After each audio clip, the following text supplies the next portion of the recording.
So, today nga is September 17. Ngayon nga schedule ko for laboratory dito sa may center. 7:30 nga dapat andun na kami sa may center. So, 5:30 pa lang gising na ako para nga mag-asikaso. Nagkalmasal na nga muna ako kasi nga baka abutin kami ng tanghali doon. Ito nga yung kinikrave ko noon, yung pandesal na may peanut butter. Hindi ko nga makain to kasi nga tanghali na kami gumigising. Ang tinda ng pandesal dito, syempre maaga. Kaya sabi ko kay King noon, nagigisingin ko siya ng 5 AM para lang bumili ng peanut butter tsaka pandesal.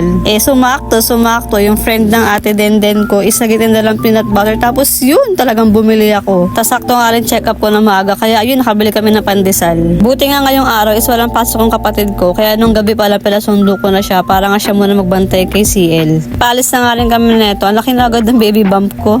On the way na nga kami nito sa may center and thanks God talaga is maganda ang panahon. Nakarating nga kami ng 7:20 neto, so ayan, dami na agad tao. Kaya for the waiting muna mga person. Chinek ko na nga rin muna sila sa CCTV, so ayan, nakayakap pa. Kala nga siguro ako yung kayakap niya.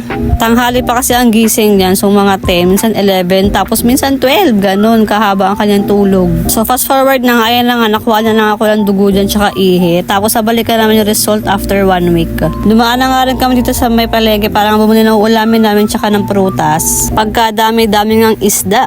Nakakatuwa nga na makachempo ng gantong kadami kasi dami pagpipilian. And after nga makabili na isda, ito naman mga gulay. Grabe na, parang ayaw mo na lang kumain. Pati yung mga gulay, grabe na rin ang mahal, Diyos ko. Dati kasi sa gulay lang makakasurvive ka na, pero ngayon, naku, napakamahal na talaga. And bumili na nga rin kami itong mga prutas. Naghahanap nga kami ng avocado kaso wala kasi ang mahal pala ng avocado ngayon, Diyos ko. Yung 2 peraso, 350 na dahil, Diyos ko, diba, napakamahal. And yan, nakauwi na nga kami ng bahay at ang baby CL talagang tulog pa din. Yung kapatid ko nga muna yung pinagluto ko kasi ang sakit pa ng turok sa akin. And gusto ko talaga kasi makakain ng ulam na hindi ako yung nagluluto kasi pag hindi ako nagluluto, mas nakasarapan ako kaysa sa luto ko. So by the way, nga sasama ko na nga lang dito yung result ng aking lab kasi nakuha ko naman na after 1 week.